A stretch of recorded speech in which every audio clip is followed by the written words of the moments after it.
Hello guys, welcome back. This is another video and I'll be doing waves and coastal features.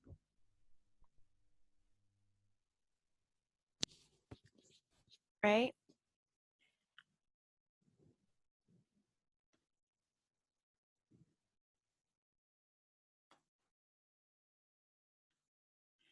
Right. So when we think about waves and coastal features, we would often think about the ocean. We think about beaches. We think about palm trees, right? So we think about tsunamis, right? We think about floods, right? So this is all a part of waves and coastal features, and this topic is very common, right? In Jamaica, especially because we're an island, right? So the first thing I'm going to review how are waves formed, right? Now, waves are formed, right, when a wind, right? So this is sorry, right? So this would be the ocean right here, right? And what happens is that as the wind blows, when the wind blows over the ocean, it creates what we would call friction, right? So this creates what we would call friction upon the surface. So the wave would okay, so the ocean or the waterbed or the seabed, it would have no friction. However, by the surface, friction would be taking place because the wind would be rubbing against the ocean, the top of the ocean or the top of the sea, right? So when this happens now, it causes rimples to form. And of course, everyone knows how rimples are, right? And so these rimples then develop into waves. So what happens, right? Let me go through it step by step. So this would be step 1, right? So after friction takes place and ripples formed in the water, right? Now, a circular orbit, right? So then a circular orbit would begin to form. Let me clear this. A circular orbit would begin to form, right? Right? So it would go circular like this, right? And when this happens, you would see there are waveforms, right? So it's like right here is a circular. So it's a circular arrow like this, right? No, what would happen is that there is no friction occurring at the seabed, right? Now, when there's no friction occurring at the seabed, right, the friction would slow down the base of the ocean or the base of the sea or the base of the waves. Now when this occurs, then the waves become more elliptical, right? So they start becoming like this. Right? Let me do a more understand. All right, let me go again, right? Now, when friction takes place, a circular orbit begins to form in the open water. So it looks like this, right? Looking circular, right? This is the arrow. Good. Now, as friction takes place, and as friction would then slow down the base of the wave, right? So friction would be occurring heavily at the surface. However, at the base, there would be no friction taking place. So that would allow the wave to move faster and would allow the wave to deepen. So what would happen is that a more elliptical, the wave would become more elliptical, right? And then it would increasingly elliptical. So it would be increasing the how, right, how circular or how elliptical the motion would be. So therefore the wave would begin to look like this in the ocean, right? So the top of the wave is moving faster, becoming more elliptical as it reaches the coast, right? And then as it reaches the coast or the shallow water, it would then break. Now, what normally happens, right? So say this is a seabed right here, like this, and this is the ocean, right?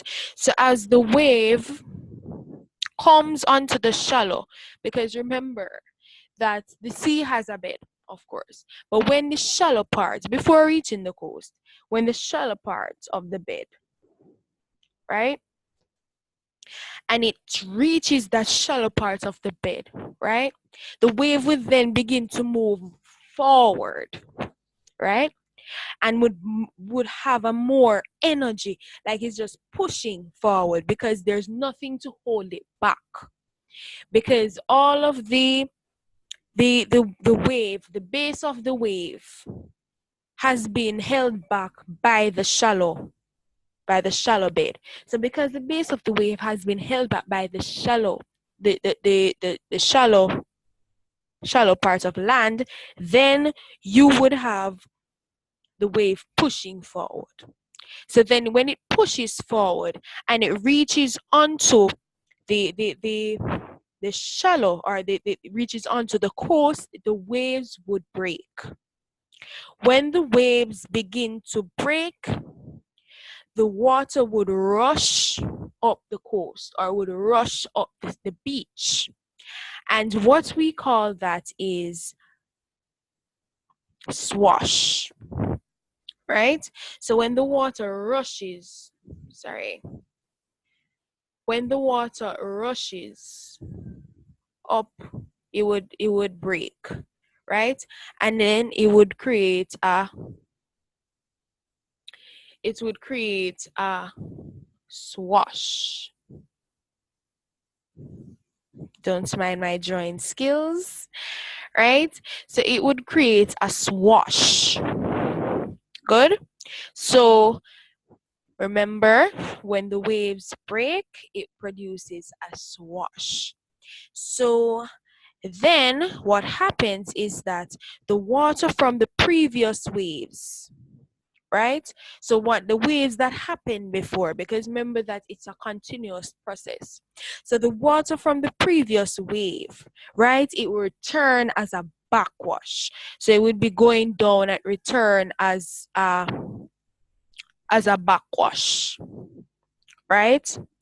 So let me summarize all of this process for you, right? Sorry.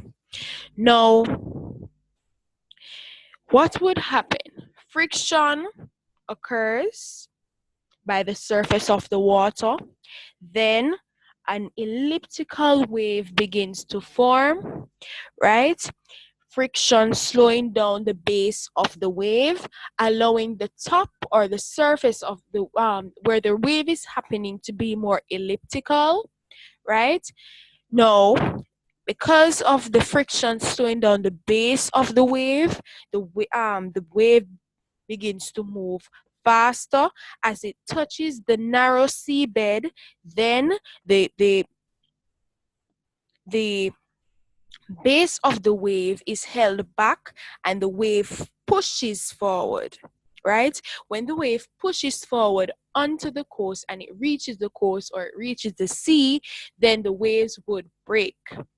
As the waves break, then it would go onto the coast as a swash, and it would pull back as a backwash, or it would return back to the ocean as a backwash. Now, we always see this when we go to the beach, right? Now, let me explain. There are two types of waves, right? There are two types of waves. You have constructive waves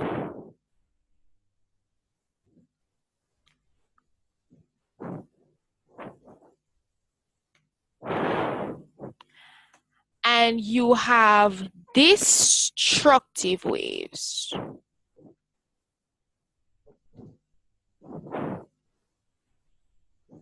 Right? Constructive and destructive waves. Now, you can basically, when you look at these two words, four words, but these two types, then you can actually deduce in your mind the meaning. So constructive waves, right? Constructive waves, they are waves that surge up the ocean with a powerful swash, right? So they carry large amounts of sediments and they construct the beach, making it more extensive, right? So they are formed by storms, right? Sometimes, right? Often hundreds of kilometers away. Now, these are the waves that serve us well, right? The constructive waves, right? So let me show you an example of a constructive wave. Okay, so here is the seabed, like this, right? And then the constructive wave would be here. Now, constructive waves, they're smaller in height, they have less energy, they have a weak backwash and a strong swash, right? So this is how they look like. They are not so elliptical, right? This is them rushing up the beach, right? They're not so elliptical. So they have a very weak swash, a weak backwash, and a very strong swash. So these waves normally carry sediments, right? So oftentimes when the corals are oftentimes rocks, when rocks are broken down, some part in the ocean, or you have some sediments from the coral reefs or something. The oceans get the sediments from somewhere, right? But what happens when they carry these sediments?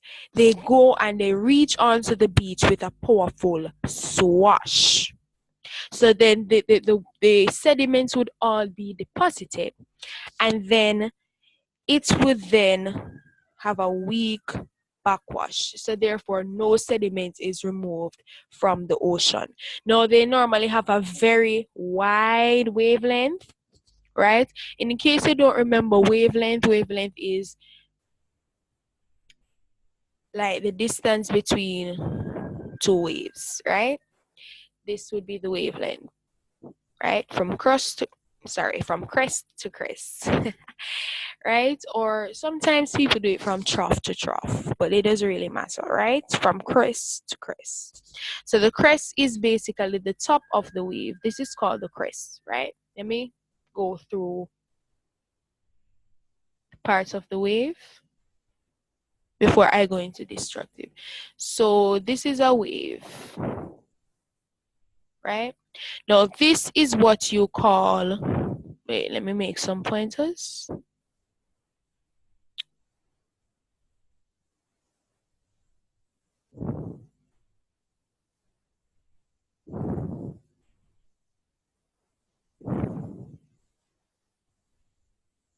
Good. Now, this part of the wave is what you would call the crest, which is the top of the wave. This part of the wave is what you call the trough.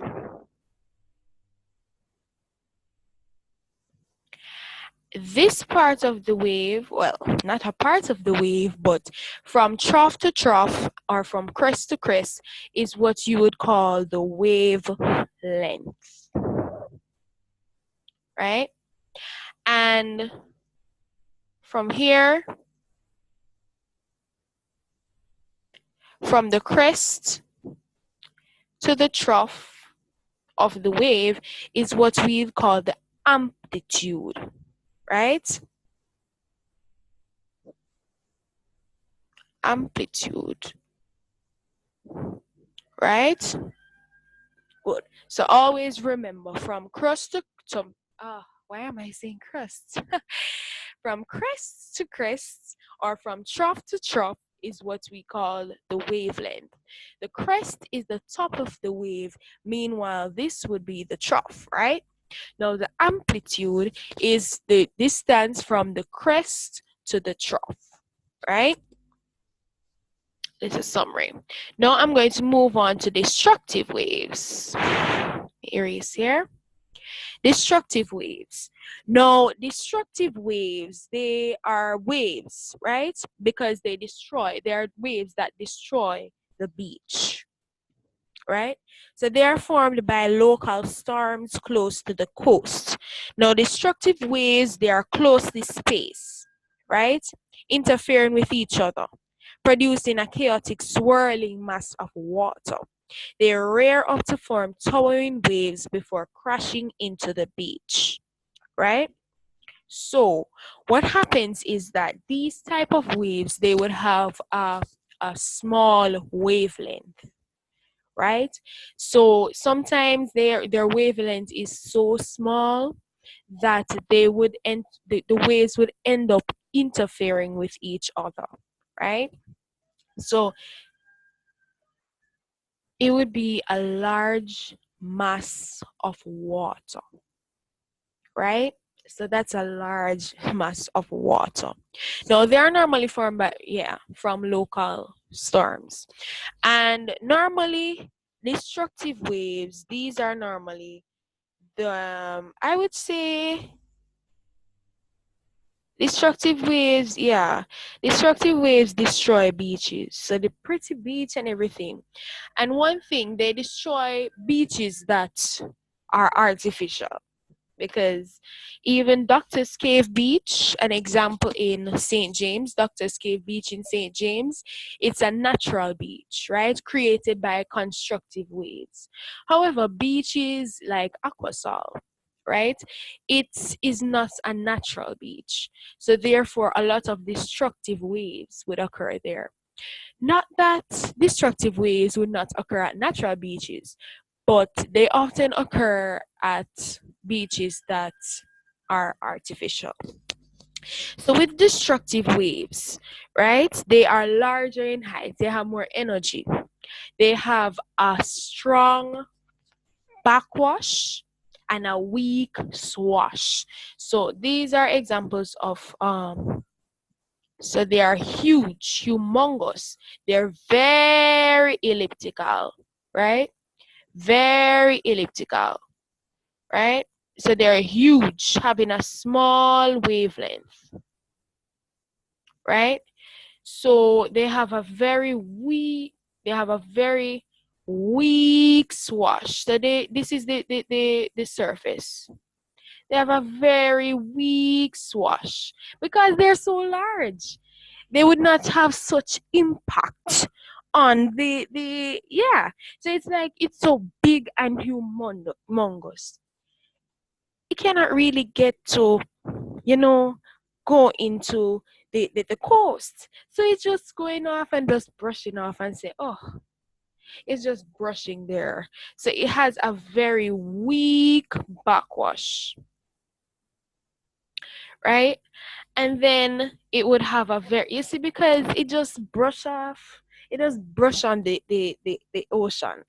It just brush on the coast, right? So therefore, all of that energy is conserved for when it is pushed back or when it returns to the ocean.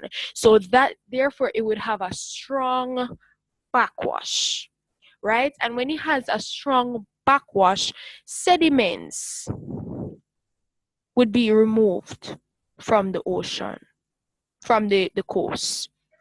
So when it would have that heap of energy, right? It pulling back.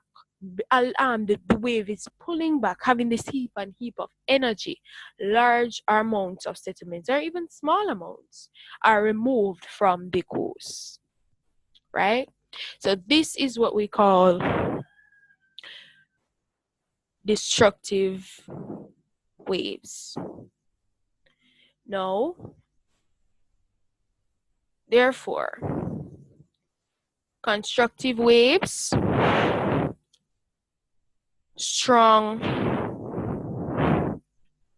swash, weak backwash, right? For destructive waves,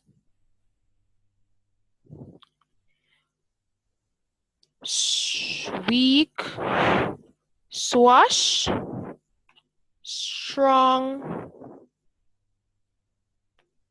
backwash. Good. So that's it for constructive and destructive waves. Now, I hope you enjoyed this video. The next video will be wave processes, erosion, transportation, and deposition. So look forward to the next video, right? Now, I'll be doing waves and winds in the Caribbean. Now, in the Caribbean, we have the prevailing trade winds, right, from the northeast, right? So these winds are known as trade winds, of course, right? So because they're coming from the northeast, right? So the east facing coast on the islands in the eastern Caribbeans are exposed to high energy constructive waves, right? When these powerful waves crashed against the headlands, they are capable of carrying out a great deal of erosion. Yeah. So a lot of sediments, they also drive a lot of sediment onshore to form extensive beaches. So the west facing coast tend to have a much lower energy waves. So they are sheltered from the strong winds. So on these sheltered coastlines, features of deposition are more likely to be found than features of erosion. Right? So basically what happened is that for the Lesser Antilles, you have two types. You have two seas. You have the low energy Caribbean Sea on one side, and you have the high energy Atlantic Ocean on one side. Now, the Atlantic Ocean is normally known for a low pressure system, or it's normally known for because of the winds coming from the northeast. It's very windy. That's why a lot of hurricanes are formed there, right?